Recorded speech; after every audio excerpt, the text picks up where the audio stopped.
অন্তর্বর্তীকালীন সরকারের প্রধানের আমি বারবার দৃষ্টি আকর্ষণ করছি, একটু বাজারের দিকে, মার্কেটের দিকে দৃষ্টি দেওয়ার জন্যে।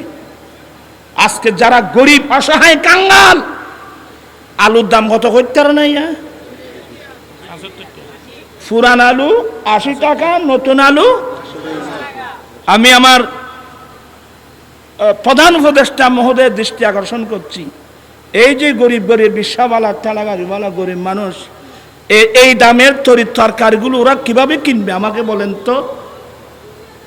আমি কি হয় তুমি এই ভাগ্য শিক্ষারের